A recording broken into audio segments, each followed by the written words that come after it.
You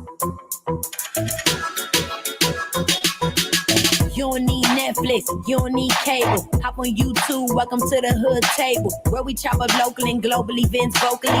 You don't really wanna miss out on these conversations. Just joke a little, laugh a little, get that wine in your system, fill your glass a little. Expose current events, talk trash a little. You never know, these opinions might clash a little. They're addicted to the content, got them binge watching. You don't like it, then you want invited. Bet your friends watching in the house and your job parking lot before you clocking. They don't wanna miss a second of this HT content. Everybody think they got something to say, so it's an open invitation, bring it to the table. But if you come whack, just know we ain't buying in. We gon' probably turn your back and tell you sorry, try again, Yeah, welcome to the hood table. You don't need Netflix, you don't need cable. Yeah, welcome to the hood table. You don't need Netflix, you don't need cable.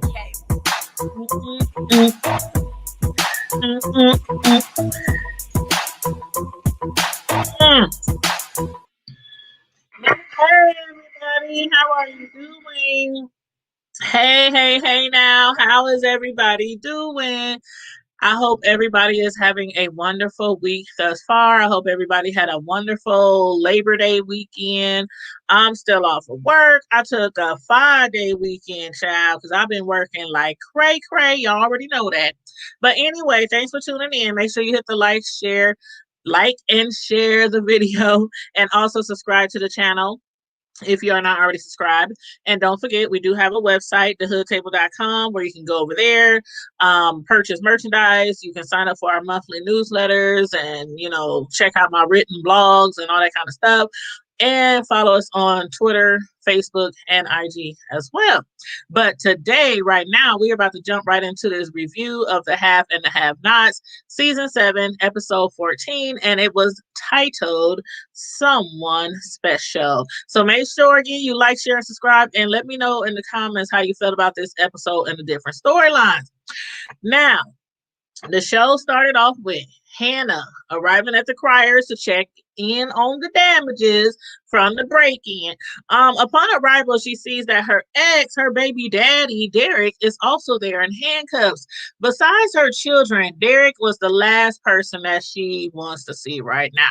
After all the time Derek has spent in prison, he was about to be on his way back to jail because Hannah was not the least bit going to speak up for him.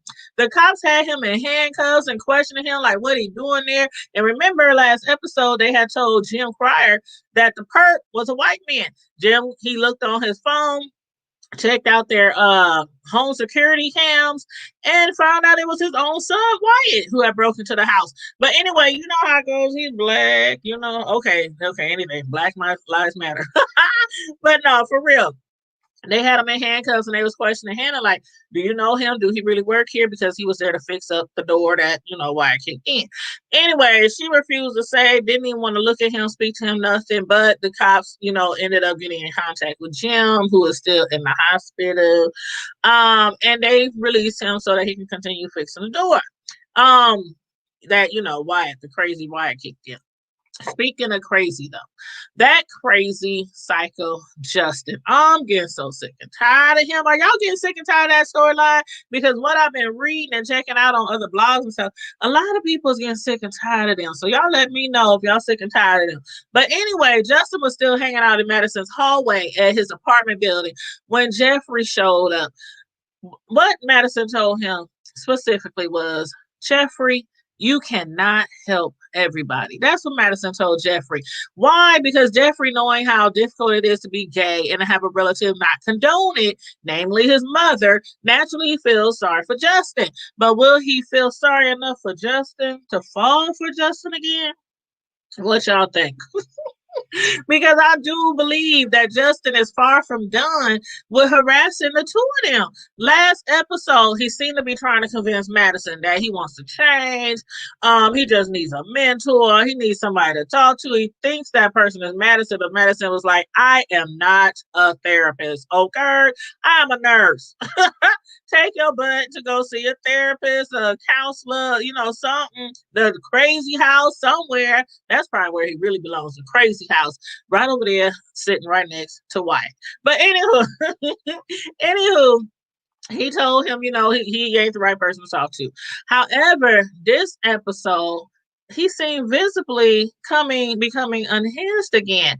Like he's about to snap. When Jeffrey got there, he was like, "You leaving me out here in the hall? You really gonna go in there? You leaving me out here in the hall all banged up and bruised up?" Boy, it ain't even that serious. Jeffrey is something kind of sexy, He is. I mean, he got the good hair, dark skin. I love him dark. But anywho, it ain't even that serious. But anyway, y'all let me know if y'all get tired of that storyline between them three. Now, in other news, Candace, along with Mitch's help, for a moment, managed to stall Benny out from hunting down Derek. However, Hannah is still upset that Candace and Benny will not give Jim Quire his $8 million back that Candace stole from him. On top of that, she's still pissed off about being dragged out of the Malone's bar last episode. In fact, she even called the cops on the both of them because they wouldn't get out of her house. When it comes to Derek and Benny, though, does Derek actually want his butt kicked by Benny? He just popped up at Hannah's house asking to speak to her. And Benny, he was quite confused, to say the least. That was mainly because Candace, she needs to work on her poker face. She really does, because you can see, and he can see that she's obviously not telling Benny everything about Derek. I mean, in Benny's mind, this is in fact the man who raped their mother, and who is also his sister Candace's estranged father in his mind. And he's right. He's right. Derek, now, I had to give him this. He did seem sincere with his apology, explaining how he was under the influence of drugs as a teenager, drinking alcohol, drugs, wilding out, all that kind of stuff, which explains, not giving him, an excuse, but it explained why why he took advantage of Candace's mother that night long time ago, which ended up with Hannah being pregnant with Candace, of course. But still, yet, even after his, apology, she brushed him off, told him goodbye, and headed for the airport. Now, Mama Rose and Catherine, they're still in jail, threatening to bring harm to each other's relatives and or each other. What had happened was, if I find out that anything has happened to my son, that would be the end of your reign, says Catherine. Mama Rose, she was throwing her weight around in the jail, by bullying the guards and whatnot. But Catherine is refusing to be bullied. Who y'all got, y'all? Catherine, Mama Rose. Mama Rose or Catherine? Please let me know. But it does sound like they are going to war. When Mama Rose was released from jail, she headed straight to their family bar. The amount of money that she now wants for Catherine, again, is $1 million, which she also relayed to her son, Vinny. That's the new amount to keep the Malones from physically harming Wyatt. Vinny is, however, confused because Mama Rose said Catherine paid $75K. They keep mentioning $75K like every episode, but he said, we only got 50. What you mean 75? Where's the other 25? He's just like, what's the business with that? But on the other hand, look at Sandy. Still disrespecting Mitch's friend Benny by calling him a black N-word. Everyone, though, was looking at Sandy like, you're supposed to be a part of this mob family. You want to roll with us. You want to be down with this part of family instead of getting out like his cousin, said. But he's beating on his girlfriend or ex-girlfriend who is black. He keeps disrespecting black people by calling them the N-word, even though he's dating one or was dating one. But he almost pissed his pants when he saw his uncle Vinny kill somebody. I was like, boy, if you don't either grow some thick skin or get the heck out of the game, he just needs to go sat his butt down somewhere. Like, really, he does. I think he is really weak. He is really weak. And he's just being a follower. He can never lead, ever. I can't see him leading anything. But anyway, and I can't believe his ex, the black chick, I can't believe she can't see right through his weakness, through his game. I would have went upside that boy's head. She should have been whipping him instead of he whipping on her. He should have been getting a restraining order against her instead of she getting one against him. But I digress. But apart from everybody else's drama, we got Veronica at home having one heck of a dream. Hell, one heck of a fantasy it was indeed. Man, when I saw that scene take place, I was like, hell no, David. I know you didn't, bruh. I know you did not go back to that evil monster of a witch. Man, did y'all see Veronica up there? She was like, oh, after they finished, whatever. And she was like, oh, would you spoon me like you used to? And they up there spooning. And then he said something about Hannah. I was like, the dream was interrupted when he said he was still in love with Hannah. Excuse me? I was like, Hannah? What, when, where, how, why? How did she become part of the fantasy? How? Am I missing something, y'all? Please bring something back to my recollection because I think I'm missing something. I mean, especially after Hannah acted like she couldn't even stand him, like she couldn't even stand the ground he walked on. She didn't want to look at him when she saw him at the crowd. She didn't want to talk to him. She snapped at him, talking about, can't you see I'm ignoring you? I mean, she had so much disdain for David that she refused to even tell him what was stolen from the criers. And he was like, well, don't forget that you work for Jim and Catherine. They are both criers. They are married. They is not going to be divorced. They going to remain together. So when you work for one, you work for the other. She was like, boy, bye.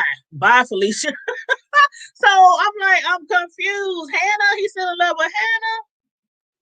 Somebody better tell me something. But finally, getting back to Wyatt, when he broke into his parents' home, he stole his mother Catherine's car and some jewelry. He immediately fled the scene, trying to, hawk the jewelry for some drugs. But none of the crew on the block wanted to deal with a jewelry for drug transaction exchange. But one female did give him a little something for the jewels.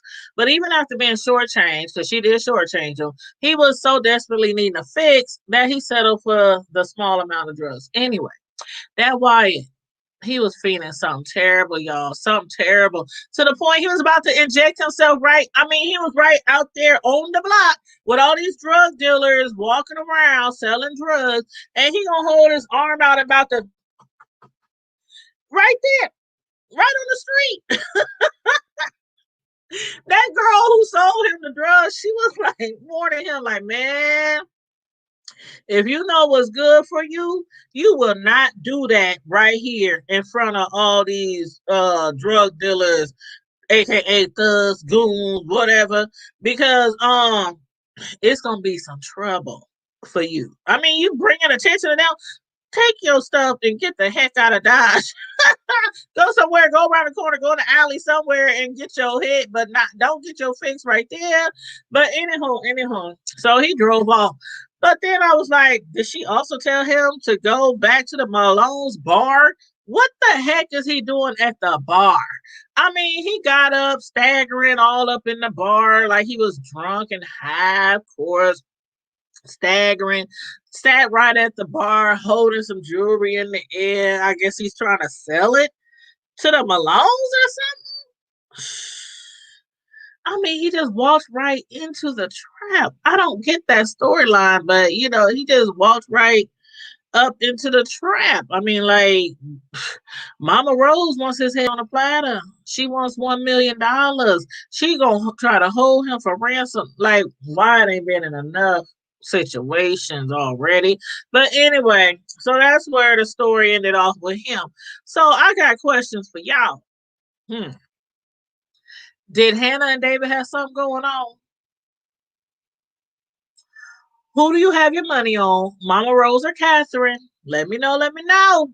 Especially if they were to actually fight, like fisticuff, like fight. Let me know who y'all would have. Are you getting tired of the Madison Jeffrey Justin storyline? Let me know, because I hear from what I can see, a lot of people are. Will Jim be in the hospital and Catherine be in jail this entire season? And we didn't see Jim's strange son Jimmy this episode. What do y'all think Jimmy is up to? Let me know, y'all. Put your comments in the comment section. Let me know what you thought about this episode. Let me know what you think about the different storylines and give me your opinions on my questions. And make sure you also like and share the video. And make sure you subscribe to the channel if you're not already subscribed. And don't forget to follow us on thehoodtable.com where you can get your The Hood Table merchandise from leggings to t-shirts, hoodies, coffee cups, Rona masks. Yes, we got some face masks, and they is to you. It's all kind of stuff over there. Throw pillows, all kind of stuff over there. And also make sure you follow us on Twitter, Facebook, and IG. Thank you so very kindly. In the meantime and in between time, the Hood Table Squad, the Hood Nation, if you want to be a part of the Hood Nation as well, like not just a subscriber, but a member, click that join button next to the subscribe button and YouTube will take it from there. Or you can click the link in the description box because I know some people with iPhones, sometimes they have trouble trying to join with their iPhones by clicking the join button. So if that's you, all you have to do is click the link in the description box to become a part of the Hood Table Nation. Thank you so kindly. And also, again, stay safe, be blessed. As I always tell y'all, I'm out. Deuces.